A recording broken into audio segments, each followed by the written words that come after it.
கிறிஸ்துவுக்குள் அன்பானவர்களே, ஆண்டவராகிய இயேசு கிறிஸ்துவின் நாமத்தை சொல்லி உங்களை வாழ்த்தி வரவேற்கிறேன்.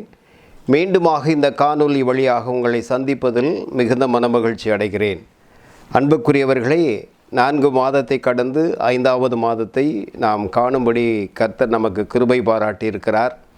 இந்த 4 மாதங்களையும் நாம் நினைக்கின்ற பொழுது மிகுந்த சந்தோஷமும் மனமகிழ்ச்சியும் உண்டாகிறது. எவ்வளவு அற்புதமாக அதிசயமாக ஆண்டவர் நம்மளை பாதுகாத்திருக்கிறார்.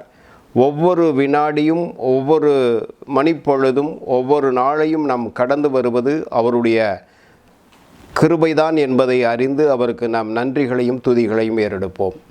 உணவு, உடை, இருப்பிடம் தந்து, சமாதானத்தை தந்து, சந்தோஷத்தை தந்து, அதற்கு மேலாக அவருடைய பிள்ளைகளாய் நிலைத்து வாழ்வும் வாழ்வை நமக்கு தந்திருக்கிறார். ஆகவே அவருக்கே சகல துதி கன மகிமையும் நாம் ஏறெடுப்போம்.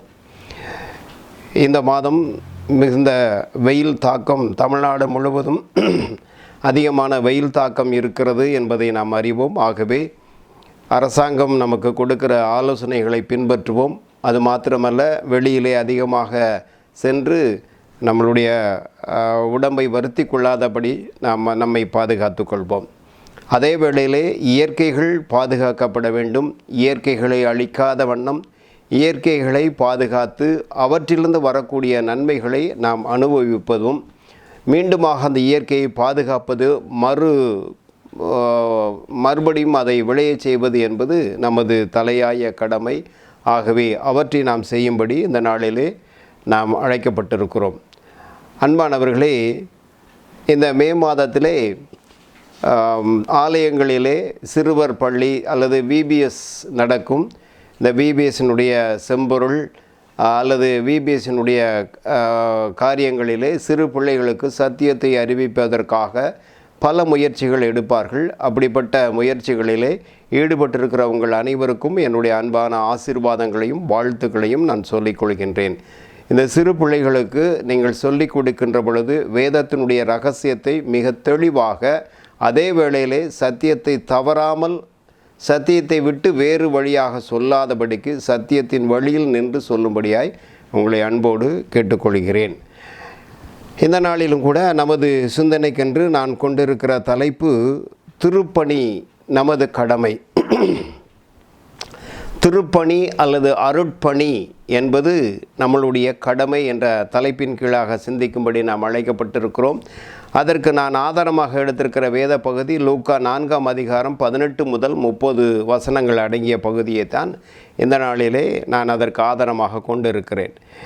திருப்பணி என்று சொன்னால் அதை மிஷன் என்று சொல்வார்கள். பொதுவாக இன்றைக்கு நாம் உலகத்திலே பார்க்கின்ற பொழுது mission school, mission hospital, mission hostel, இதை போல மிஷனரி என்று சொல்லி பரவலாக இந்த வார்த்தைகளை நாம் கேட்டிருப்போம். இதனுடைய ஆழ்ந்த அர்த்தம் என்னவென்று புரியாமலேயே நாம் அதை பயன்படுத்தி கொண்டிருப்போம். ஆனால் ரோமர்களுடைய படையெடுப்பில் அந்த படைப்பிரிவில் பயன்படுத்தப்பட்ட சொல்தான் மிஸ்ஸியோ டை என்ற அந்த வார்த்தை. இது கிறிஸ்தவ வார்த்தை அல்ல. இந்த வார்த்தை, இந்த மிஸ்ஸியோ என்பது லத்தீன் மொழியைச் சேர்ந்தது. இந்த லத்தீன் மொழியிலிருந்து அதை மொழிபெயர்க்கின்ற பொழுது டு சென்ட், அனுப்புவோம் என்பது அதனுடைய பொருளாக இருக்கிறது. ஆக திருப்பணிக்கென்று அனுப்புகிற ஒரு காரியம். திருப்பணி செய்வது நமது கடமை என்றால் திருப்பணியை செய்வதற்கும் அதை உற்சாகப்படுத்துவதற்கும் அதை தாங்குவதற்கும் நமக்கு அது கொடுக்கப்பட்டிருக்கிற கடமையாக இருக்கிறது என்பதைத்தான் இந்த நாளிலே நாம் சிந்திக்கும்படி அழைக்கப்படுகிறோம். திருப்பணி என்பது ஆரம்ப காலத்திலே கிறிஸ்தவர்கள்தான் செய்து கொண்டிருந்தார்கள். பின்பாக அது பிற மதத்தவர்களும், இஸ்லாமியர்களும், இந்துக்களும், இன்னும் பல பிரிவை சேர்ந்தவர்களும் இந்த திருப்பணியை, அவர்களுடைய மதம் சார்ந்த பணிகளை செய்யக்கூடியவர்களாக இருக்கிறார்கள். அதை இந்த நாளிலே நாம் காணொலி வழியாக, தொலைக்காட்சி வழியாக, யூடியூப் வழியாக, இப்படி பல முறைகளிலே நாம் அதை பார்த்து கொண்டு இருக்கிறோம். ஆனால் பாசிச வெறி, சனாதன வேறுபாடு, பாலின வேறுபாடு அல்லது பாலின கொடுமை, இவற்றுக்கெல்லாம் இறைப்பணிதான் முகவரையாக அல்லது முன்னுரையாக இருப்பதை இந்த நாட்களில் நாம் பார்த்து கொண்டிருக்கிறோம். நீங்கள் இதை நன்கு புரிந்து கொள்ள வேண்டும். ஆகவே தான் இவற்றை வலியுறுத்தி சொல்கிறேன். இன்னும் சிறப்பாக நான் சொல்ல வேண்டுமானால், கிறிஸ்தவ ஆலயங்களிலும் இவைகள் வெகுவாக பரவலாக காணப்படுவதை நாம் பார்க்கிறோம். எவையெல்லாம்? பாசிச வெறி இருக்கிறது, சனாதன வெறி இருக்கிறது, பாலின கொடுமைகள் இருக்கிறது. இவைகள் நம்மளுடைய கிறிஸ்தவ அமைப்புகளிலும் காணப்படுகிறது என்பதைத்தான் வேதனையோடு இங்கே பதிவு செய்ய வேண்டியதாக இருக்கிறது. அப்படியானால் அருட்பணி என்பது என்ன என்று நாம் கேட்கின்ற பொழுது, நம்முடைய மனதிற்போல செய்வது அல்ல அருட்பணி. இயேசு கிறிஸ்துவனுடைய வலிகளை அல்லது அவருடைய வேதனைகளை, வலி அல்லது வேதனைகளை எடுத்து சொல்வது தான், பகிர்ந்தளிப்பது தான் அருட்பணி.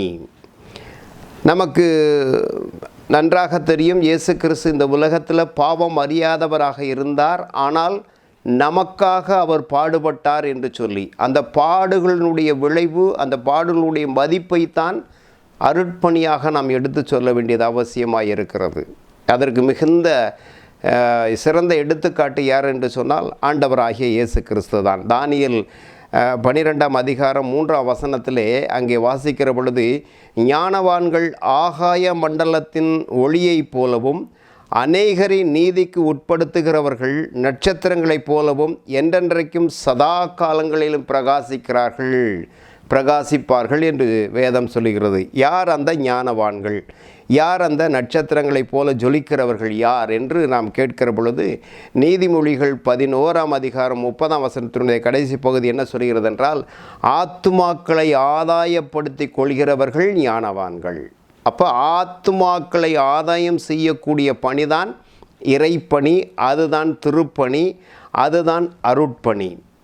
ஆக ஆத்துமாக்களை அழிவிலிருந்து மீட்டு அவர்களை ரட்சிப்பின் பாதையிலே வழிநடத்துவது தான் அருட்பணி, அதுதான் இறைப்பணி, அதுதான் திருப்பணி, அதுதான் மிஷன் என்று சொல்லி நாம் பார்க்கிறோம். அன்பானவர்களே, அருட்பணி செய்கிறவர்கள் ஆண்டவரால், இயேசு கிறிஸ்துவினால் அனுப்பப்பட்டவர்கள் அல்லது தெரிந்தெடுக்கப்பட்டு அனுப்பப்பட்டவர்கள் என்பதை நாம் அறிந்து கொள்ள முடிகிறது. அந்த பணிதான் இந்த உலகத்திலேயே மிகச்சிறந்த பணி. 1 தீமோத்தேயு 3ஆம் அதிகாரம் 1ஆம் வசனம் என்ன சொல்கிறதா? கண்காணிப்பை விரும்புகிறவன் நல்ல வேலையை விரும்புகிறான். அப்போ இந்த மக்கள் அழிவிலிருந்து தப்பித்து மீட்பை பெற்றுக்கொள்வதற்காக முயற்சிகளை எடுக்கிறவன் அந்த நல்ல வேலையை, அதை நல்ல ஒரு காரியத்தை எதிர்பார்க்கிறான் என்று சொல்லி 1 தீமோத்தேயு 3ஆம் அதிகாரம் 1ஆம் வசனம் சொல்லுகிறது. அப்படியானால் இந்த உலகத்திலேயே மிக சிறந்த பணி, சிறந்த வேலை என்னவென்று சொன்னால், அது அருட்பணி அல்லது திருவசனத்தை போதிப்பது அல்லது நற்செய்தியை அறிவிப்பது. ஆகவே தான் நாம் பாடுகிற பொழுது, பரலோகத்திற்கு நான் செல்கின்ற பொழுது வெறும் கையாய் செல்லாமல் என்னோடு அநேகரை அழைத்து செல்ல வேண்டும் என்று சொல்லி நாம் பாடுகிறோம். அன்பானவர்களே, அப்படிப்பட்ட அருட்பணி அது நமது கடமை, நமது மேல் விழுந்த கடமை. நாம் செய்ய வேண்டிய, கிறிஸ்தவர்களாகிய ஒவ்வொருவரும் செய்ய வேண்டிய கடமை என்பதிலே மாற்று கருத்து அல்ல. முதலாவது, அனைவருடைய திருப்பணி என்பது அனைவருடைய பணி. பொதுவாக இன்றைய நாளிலே சிந்தனை என்னவென்று சொன்னால், திருப்பணி என்றால் அதற்கென நியமிக்கப்பட்டவர்கள் இருக்கிறார்கள். போதகர்களாக, டீக்கன்களாக அல்லது பிஷப்புகளாக, மாடரேட்டர்களாக இருக்கிறார்கள். அவர்கள் அதை பார்த்து கொள்வார்கள் என்று சொல்லி நாம் நினைத்து கொண்டிருக்கிறோம். ஆனால் அப்படி அல்ல. அதற்கு மாறாக வேதம் என்ன சொல்லுகிறது என்றால், 1 கொரிந்தியர் 12ஆம் அதிகாரம் 27 மற்றும் 28 வாசிக்கின்ற பொழுது, நீங்களே கிறிஸ்துவின் சரீரமாயும் தனித்தனியே அவயங்களாகவும் இருக்கிறீர்கள்.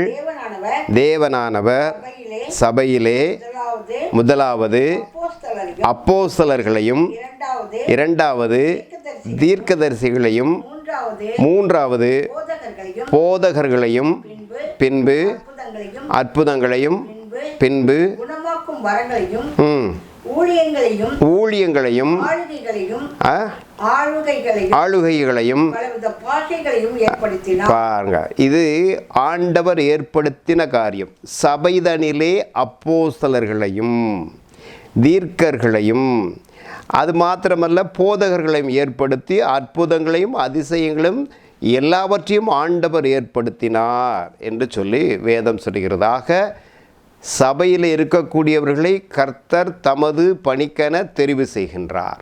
எப்படி தெரிவு செய்கிறார் என்றால், கிறிஸ்துவுக்குள் பிதா குமாரன் பரிசுத்த ஆவியின் நாமத்தினாலே ஞானஸ்தானம் பெற்ற அனைவரும் இந்த திருப்பணிக்கென தகுதி உடையவர்கள். நீங்களும் நானும் அதற்கு தகுதி உடையவர்கள் என்பதிலே மாற்று கருத்து இல்லை. உதாரணமாக நாம் எடுத்துக்கொள்வோம். ஏனால் ஆண்டவராகிய இயேசு கிறிஸ்து இந்த உலகத்தில் பிறந்து வாழ்ந்து அவர் ஞானஸ்தானம் எடுக்கின்ற பொழுது, ஊழியத்தை செய்வதற்கு முன்பாக ஞானஸ்தானத்தை எடுப்பதற்காக செல்கிறார். யோவான் ஸ்நானகத்திலே அவர் ஞானஸ்தானத்தை பெறுகின்ற பொழுது பரிசுத்த ஆவியானவர் புறாவை போல இறங்கினார். இவன் என் நேசகுமாரன், இவரில் நான் பிரியமாய் இருக்கிறேன் என்ற சத்தமும் அங்கே கேட்கப்பட்டது என்று சொல்லி பார்க்கிறோம். பின்பு அவர் ஊழியத்தை ஆரம்பிக்கின்ற பொழுது அவருக்கு வயது 30. அந்த சமயத்திலே அவர் பிசாசினால் சோதிக்கப்படுகிறார். பிசாசினால் சோதிக்கப்படுகின்ற பொழுது ஆவியானவருடைய பலத்தினால் அதை மேற்கொண்டு அவர் ஸ்திரப்பட்டார் என்று சொல்லி நாம் வேதத்திலே பார்க்கிறோம். அன்பானவர்களே, பரிசுத்த ஆவியின் பலத்தினால் நிலைப்படுத்தப்பட்டு பின்பு வெளியரங்கமாய் அவர் என்ன செய்கிறார்? ஊழியத்தை ஆரம்பித்தார்.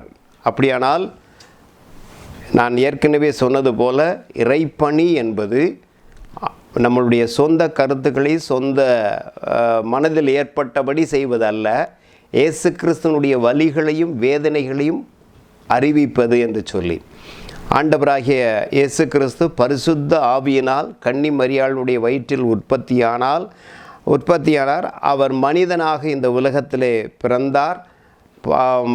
பாடுகள் பட்டு சிலுவையிலே அறையப்பட்டு அவர் மரித்து அடக்கம் பண்ணப்பட்டு 3ஆம் நாள் உயிர்த்தெழுந்தார். இதற்குள் இருக்கக்கூடிய அனைத்து காரியங்களையும் மற்றவர்களுக்கு எடுத்து சொல்வது. ஏன் கடவுள் இந்த உலகத்தில் மனிதனாக அவதரிக்க வேண்டும், இழந்து போன எல்லாவற்றையும் திரும்ப பெற்றுக்கொள்ளும்படியாய் அவர் மனிதனாக வந்தார். மனிதனை போல வாழ்ந்து காண்பித்தார். பாவம் அறியாத அவர் மீது பாவம் சுமத்தப்பட்டது. ஆகவே தண்டனைக்கு உட்படுத்தப்பட்டார். தண்டனையின் அகோரத்தை அவர் அனுபவித்து மரணத்தை எய்தார் என்பதையெல்லாம் நாம் சொல்ல வேண்டியது நமது கடமையாக இருக்கிறது. அன்பானவர்களே, அப்படியாக மரித்து உயிர்த்தெழுந்த பின்பாக அவர் சொன்ன காரியம் என்ன என்று பார்க்கின்ற பொழுது, வானத்திலும் பூமியிலும் எனக்கு சகல அதிகாரங்கள் கொடுக்கப்பட்டிருக்கிறது. ஆகையால் நீங்கள் புறப்பட்டு போய் சகல ஜாதிகளையும் சீசராக்கி பிதா குமாரன் பரிசுத்த ஆவியின் நாமத்தினாலே ஞானஸ்தானம் கொடுத்து, நான் உங்களுக்கு கற்பித்த யாவையும், அதான் அடிக்கோடிட வேண்டிய விஷயம், நான் உங்களுக்கு கற்பித்த யாவையும் அவர்கள் கைக்கொள்ளும்படி. இவை எல்லாவற்றையும் செய்த பின்னாக கடைசியாக அவர் சொல்லுகிற வார்த்தை, நான் உங்களுக்கு என்னவெல்லாம் கற்றுக் கொடுத்தோனே அதே போல அவர்களும் அதை கற்றுக்கொள்ளும்படிக்கு, அவர்கள் கைக்கொள்ளும்படிக்கு அவர்களுக்கு உபதேசம் பண்ணுங்கள், அவர்களுக்கு கற்பித்து கொடுங்கள், அவர்களுக்கு அருட்பணியை செய்யுங்கள், நற்செய்தியை அறிவியுங்கள் என்று ஆண்டவர் அங்கே சொல்வதை பார்க்கிறோம். பிதாவாகிய கடவுளுடைய செயல் என்னவாக இருக்கிறது என்று நாம் பார்க்கிற பொழுது, ஏசாயா தீர்க்கதரிசியின் புஸ்தகம் 1ஆம் அதிகாரம் 61ஆம் அதிகாரம் 1 மற்றும் 2ஆம் வசனங்களை வாசிக்கிற பொழுது, ஆவியானவர் என்மேல் இருக்கிறார், சிறுமைப்பட்டவர்களுக்கு சுவிசேஷத்தை அறிவிக்கணும், அபிஷேகம் பண்ணினார், இருதயம் நொறுங்குண்டவர்களுக்கு காயம் கட்டுவதும், சிறைப்பட்டவர்களுக்கு விடுதலையும், கட்டப்பட்டவர்களுக்கு கட்டவிழ்த்தலை கூறவும், தம்முடைய தேவன் நீதியை சரிக்கட்டும் நாளையும் கூறவும், துயரப்பட்ட அனைவரும் ஆறுதல் செய்யவும். ஆக கடவுள் எதற்காக இந்த காரியத்தை செய்கிறார் என்றால், சிறுமைப்பட்டவர்களுக்கு நற்செய்தி அறிவிக்க வேண்டும். உலகத்தினால் சிறுமைப்படுத்தப்பட்ட, புறம் தள்ளப்பட்ட, நசுக்கப்பட்ட அல்லது அவர்கள் ஒன்றுக்கும் உதவாதவர்கள் என்று நினைத்து கொண்டிருக்கிற அந்த மக்களுக்கு மத்தியிலே நற்செய்தியை அறிவிக்க வேண்டும். இருதயத்திலே நொறுக்கப்பட்டு வேதனையுற்று இனி வாழ்வது ஏன் என்று நினைக்கிற மக்களுக்கு நற்செய்தியை அறிவிக்க வேண்டும். அவர்களுக்கு காயத்தை கட்ட வேண்டும். கட்டுண்டவர்களுக்கு கட்டவிழ்க்கவும் இப்படிப்பட்டவர்களுக்கு நற்செய்தி அறிவிக்கவும் தான் பரிசுத்த ஆவியானவர் என்மேல் இறங்கினார் என்று ஆண்டவர் அங்கே சொல்வதை நாம் பார்க்கிறோம். அதே அதிகாரம் 61:3 வாசிக்கிற பொழுது, இப்படிப்பட்டவர்கள் கர்த்தருடைய மகிமைக்கென்று நாட்டின நீதியின் விருட்சங்கள் எனப்படுவார்கள் என்று சொல்லி வேதத்தில் பார்க்கிறோம். அப்படியானால் யாரெல்லாம் இந்த பூமியிலே கஷ்டப்படுகிறார்களோ, நொறுக்கப்படுகிறார்களோ, தள்ளப்படுகிறார்களோ, அவமானப்படுத்தப்படுகிறார்களோ, அப்படிப்பட்டவர்களுக்கு அவர்களுடைய தேவைகளை சந்திப்பது தான் நற்செய்தி அறிவிப்பது என்று வேதத்திலே நாம் பார்க்கிறோம். அப்படிப்பட்டவர்கள் எப்படி கர்த்தருடைய மகிமைக்கென்று நாட்டின நீதியின் விருட்சங்களாக இருக்கிறார்கள் என்று வேதம் சொல்லுகிறது. அப்படியானால் இந்த காரியங்கள் நமக்கு கொடுக்கப்பட்டிருக்கிறது. இது நமது மீது விழுந்த கடமை என்பதை மறந்து போகக்கூடாது. இரண்டாவது காரியம், அருட்பணி என்பது ஆண்டவருடைய விடுதலை பணி. கர்த்தரே ஆவியானவர். கர்த்தருடைய ஆவி எங்கேயோ அங்கு விடுதலை உண்டு என்று 1 கொரிந்தியர் 3:17 மன்னிக்கணும், 2 கொரிந்தியர் 3:17 நாம் வாசிக்கிறோம். கர்த்தருடைய ஆவியானவர் எங்கு இருக்கிறாரோ அங்கு நமக்கு விடுதலை உண்டு. ஏசாயா 61:1-3 உள்ள காரியத்தை ஆண்டவர் எடுத்து சொல்லுகிறார். லூக்காவின் புஸ்தகம் 4:18 மற்றும் 19 வாசிக்கிற பொழுது, கர்த்தருடைய ஆவியானவர் என்மேல் இருக்கிறார், தரித்திரருக்கு சுவிசேஷத்தை பிரசங்கிக்கும்படி, பாருங்க, ஏழைகளுக்கு நற்செய்தி அறிவிக்கும்படி என்னை அபிஷேகம் பண்ணினார். இருதயம் நறுங்குண்டவர்களை குணமாக்கவும், சிறைப்பட்டவர்களுக்கு விடுதலையும், குருடர்களுக்கு பார்வையையும் பிரசித்தப்படுத்தவும், ஒடுக்கப்பட்டவர்களை விடுதலையாக்கவும்.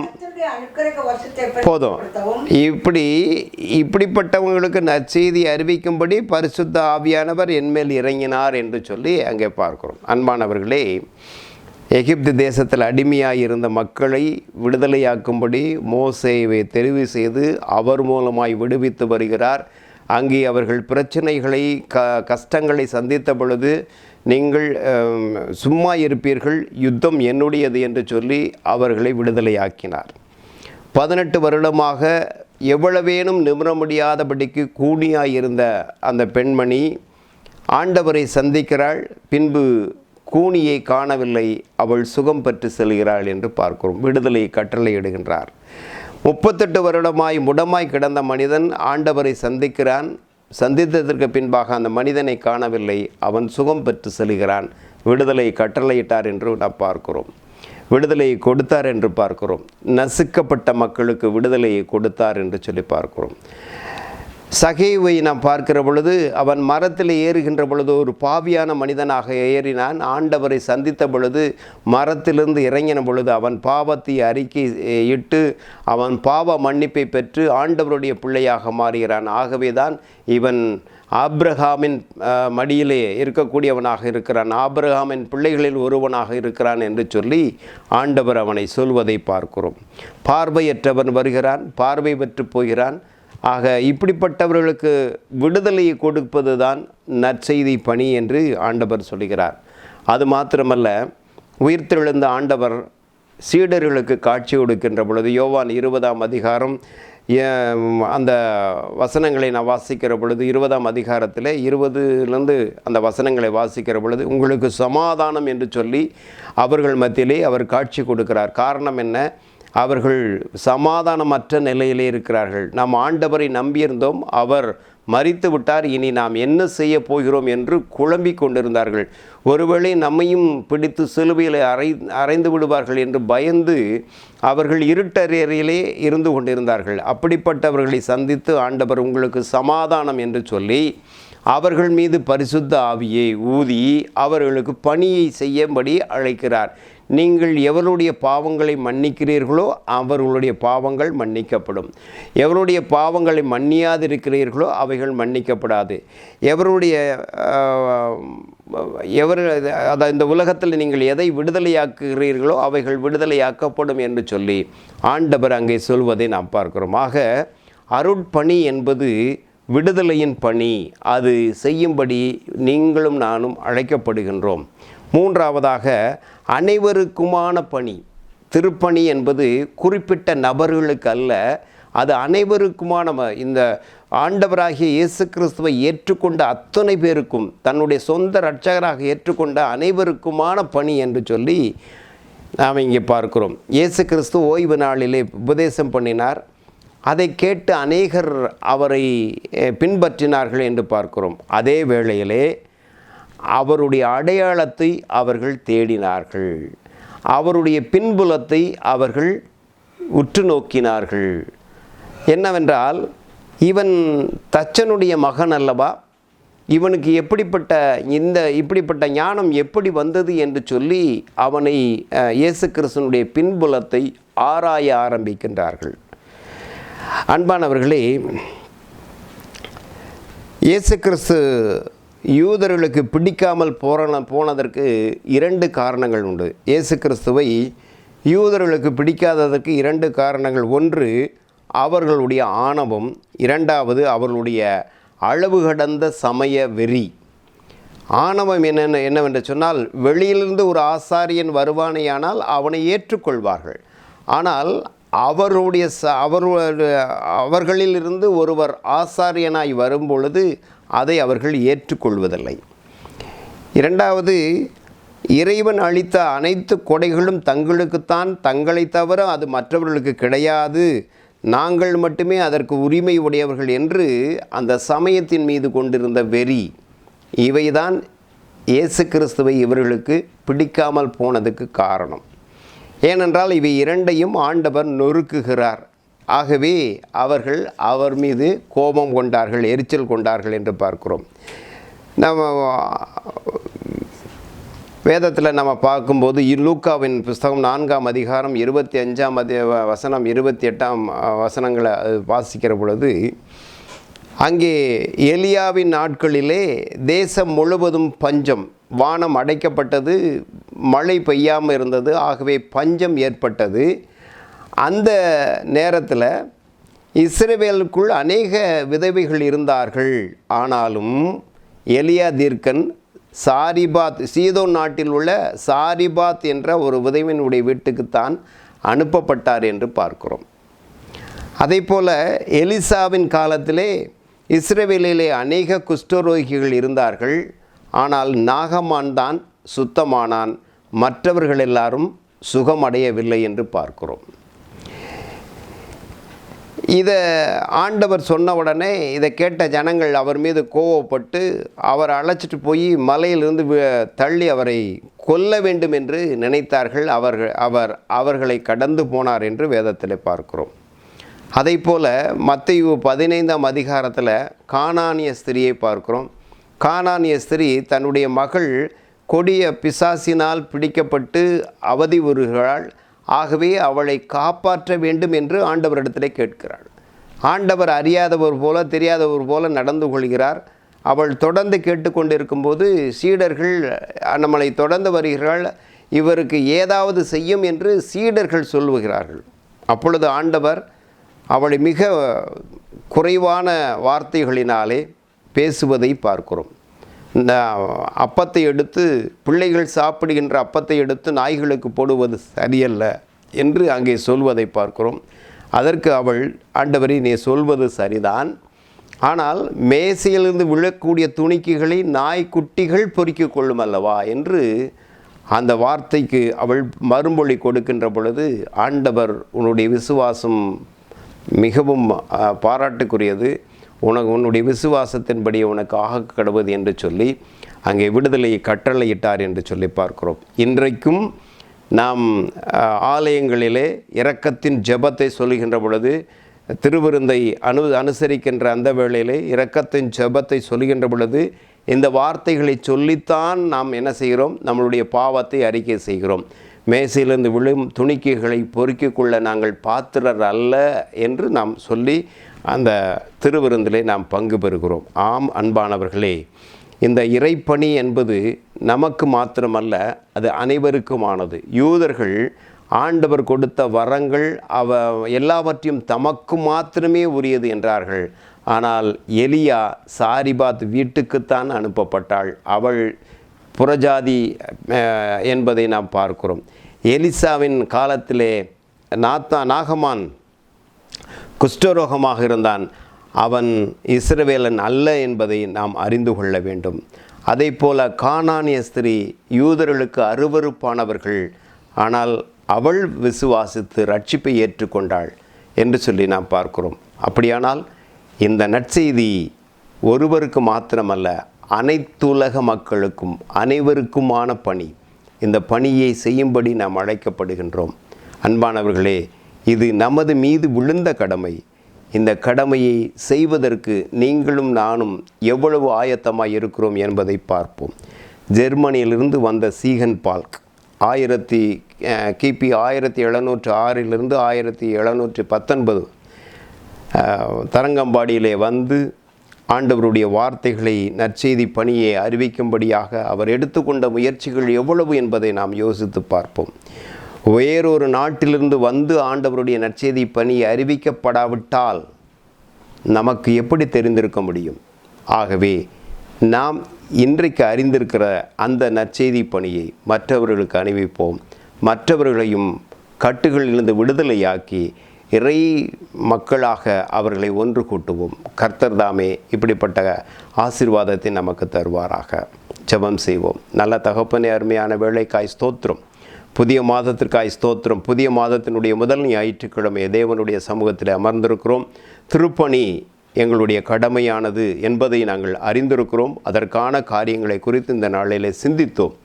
ஆம் தகப்பனே, திருப்பணி என்பது அது ஆண்டவருடைய பணி. அந்த பணியை நாங்கள் செய்ய வேண்டும் என்று சொல்லி, அது விடுதலையின் பணி. ஆகவே விடுதலையை கட்டளையிடுவதற்காக நாங்கள் ஆண்டவரே முயற்சி எடுக்க வேண்டும் என்றும், அது அனைவருக்குமான பணி. ஆகவே தொடர்ந்து அந்த அழைப்பிற்கு நாங்கள் கீழ்ப்படியவும் எங்களுக்கு உதவி செய்தலும்.